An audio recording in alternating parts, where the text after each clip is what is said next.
How you doing? This is John, and this is John's Long Box. This is Doctor Strange 35, 40 cents, 1979. You see this comic's a little beat up.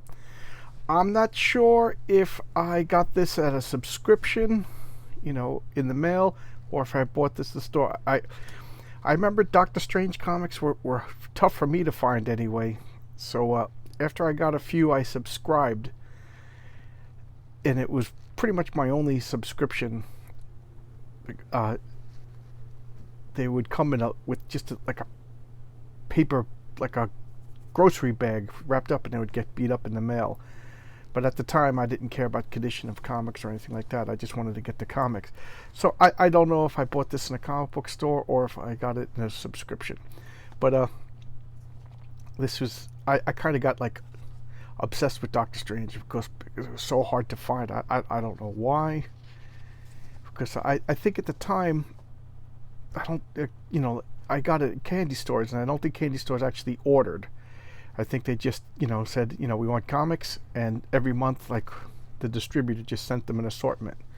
So, for whatever reason, Doctor Strange was tough to find. Okay, this is, 1979, Stanley Publisher. Okay, so my subscription, if I did subscribe, was $5 for 12 issues. Jeez. Okay, here are the credits. Roger Stern, plot. Ralph Macchio, the script. Tom Sutton, pencils. Pablo Marcos, inks. Clem Robbins, lettering. George coloring. Al Milgrom, editor. And now Jim Shooter, editor-in-chief. Okay. I remember reading this, and yeah, I got this off the newsstand because this was the first Doctor Strange comic I got. And I've since got back issues, but this was the first one I got. And I didn't know what was going on in the story.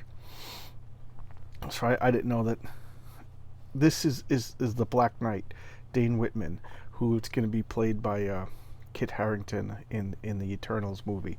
I didn't know that he was turned to stone. I just thought this was a statue. So I didn't know the gravitas of everything that's going on. But I did love the moodiness and the darkness. Like, I was collecting the Avengers and the Fantastic Four at the time, but this was Doctor Strange. This was a whole other corner of the Marvel world that I didn't know anything about.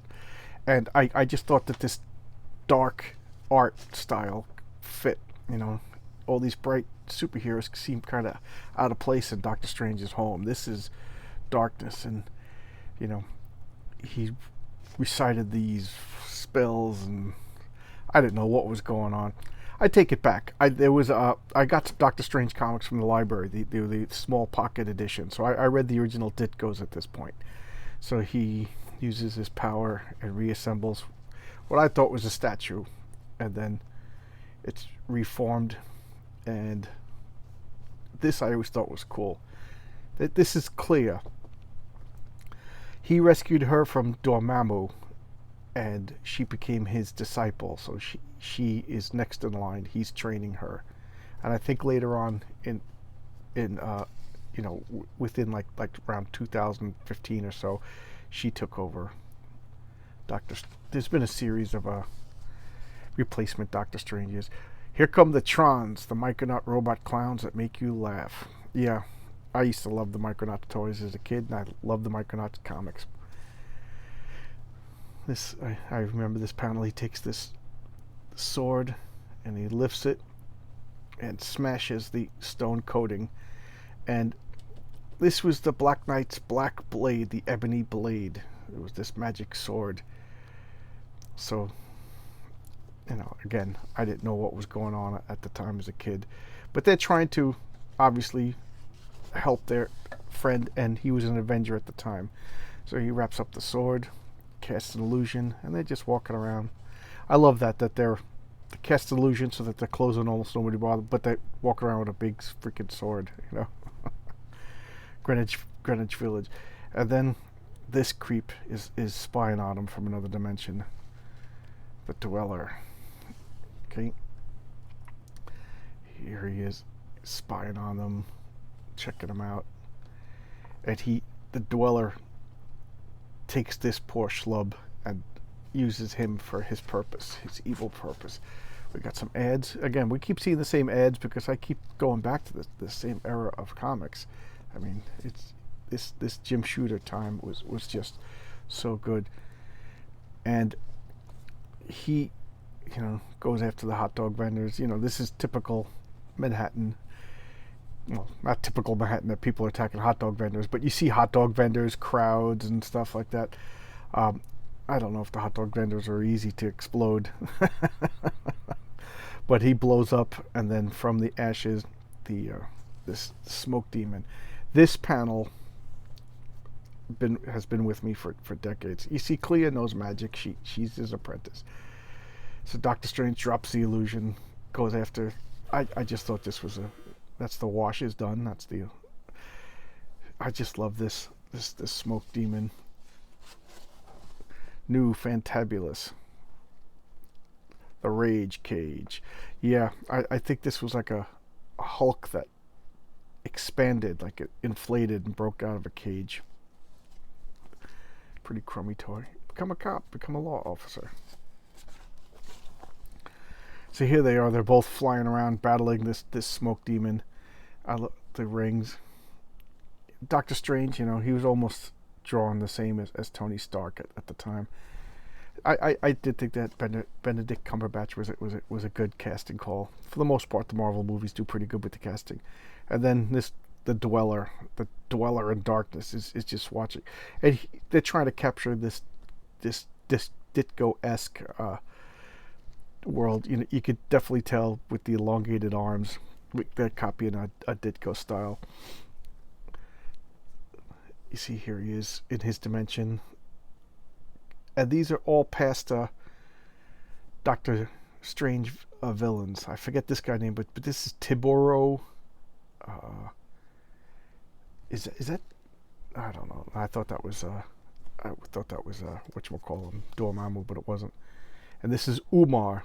Umar, believe it or not, is Dormammu's sister. Dormammu is a human, and he was a sorcerer that went to this dark dimension, and then through some sort of process or sorcerer's undertaking, he grabbed the flames of Faltine, and his head became on fire, and that is what channels his godlike abilities, and he rules that dimension. And at one point, Stephen Strange took the flames of Faltine, and his head went on fire, and he ruled the dark dimension.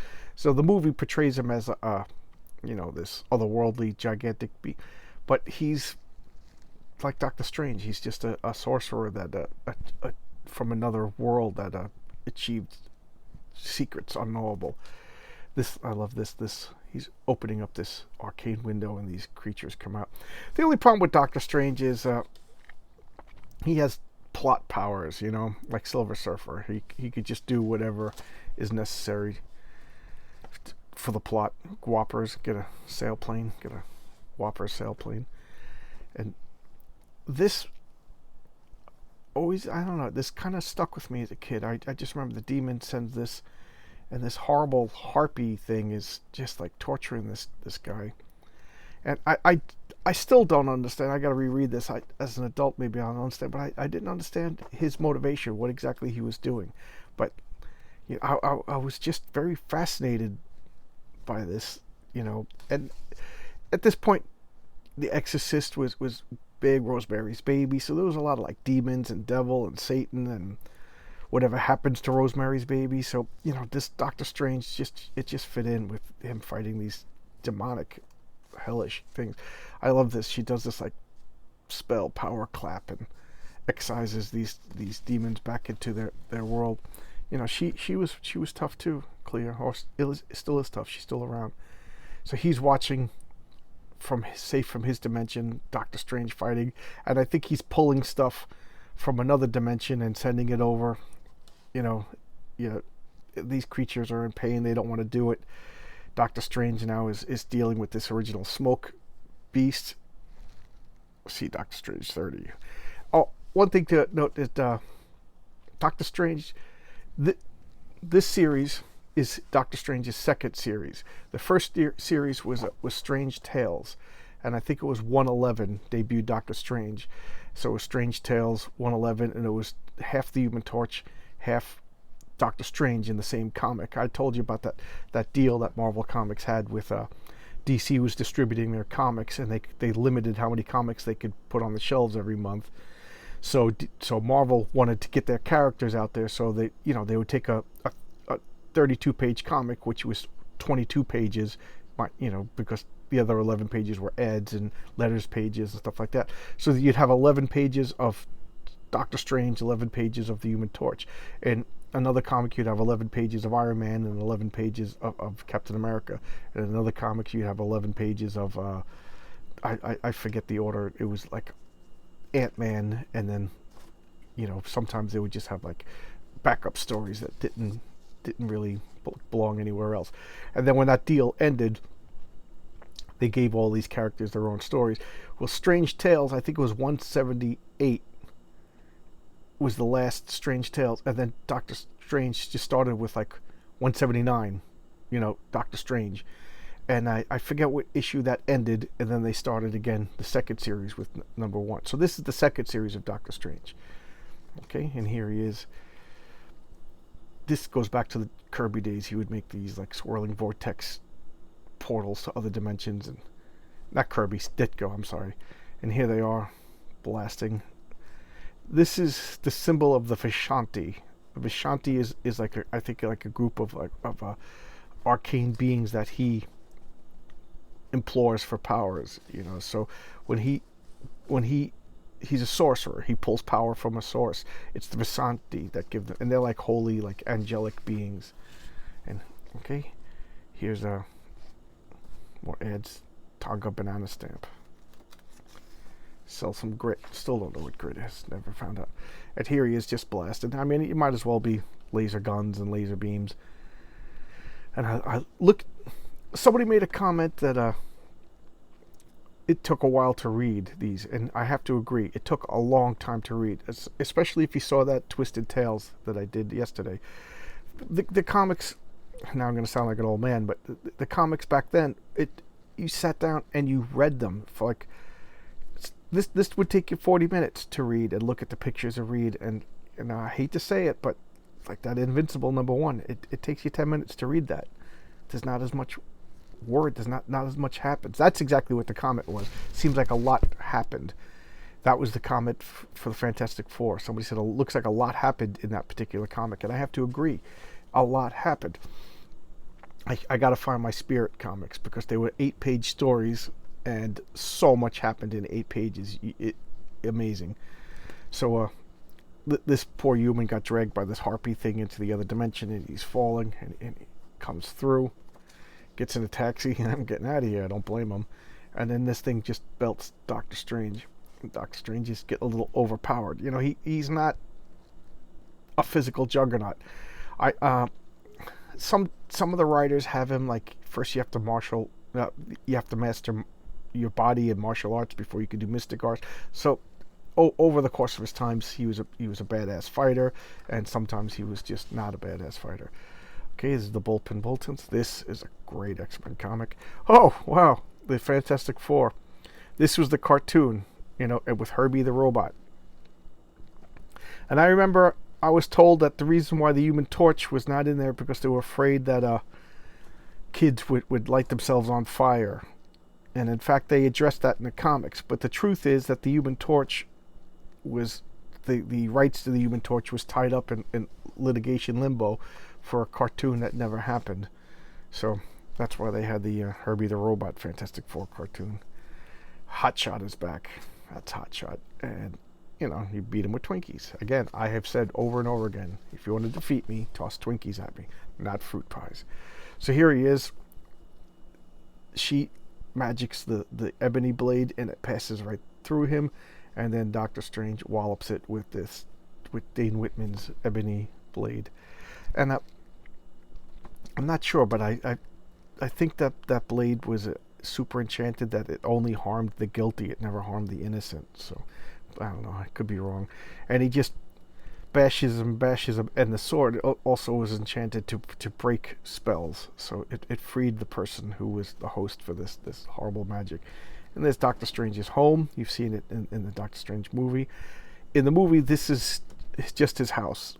You know, I kind of like that they made it as a sanctum of importance that held a spell that protected the world. Was kind of cool. And this is Wong.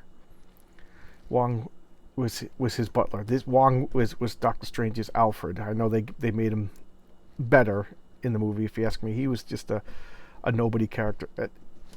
You know, I hate to say it, but he was the master. He was a kung fu expert, and the servant. It was kind of a product of its time. And it Strange Males, which was fitting considering that the comic that it came from was Strange Tales. All right. Look at the long letter. Mark Greenwood, Alan Rothman. I always check. Spider Woman, totally different kind of superheroine on set. This is Jessica Drew. This was what Jessica Jones was supposed to be, but then they changed it once they found out what the future of what Brian Michael Bendis had planned for Jessica Jones. So he created his own character, and Jessica Drew. Weird history. She started out as a villain, became a good guy, kind of was memory hold for a couple of, maybe like 10 years or so. Hey, we're back to the Toy Soldiers ad. Get some cash. And the Spalding. This is such a famous ad on the back. This was on the back of comics. I think this is Don Martin from Mad Magazine doing the art. I'm sure one of you guys, I'm sure Cam will correct me if I'm wrong. But Julius Erving and Dr. J, or Julius Erving and Dr. J are the same person, so I don't know who the other guy is. Yeah, Julius. I'm not a basketball fan. Oh, Rick Barry and Dr. J. I have no idea who Rick Barry is. Okay, and then swoosh, buy a basketball. So there you go. Oh, I dropped the comic. This is Doctor Strange, Marvel Comics Group. I always love this, like this energy peering out of his eyes. I don't know. I always love this. This cover just drew me in as a kid. Just a smoke monster and hot dog cart. Guy's just in chaos, and he's just blasting it. And it doesn't seem to be affected by the blast. All right, there you go. Hope you enjoyed this. That's Doctor Strange. Bye-bye.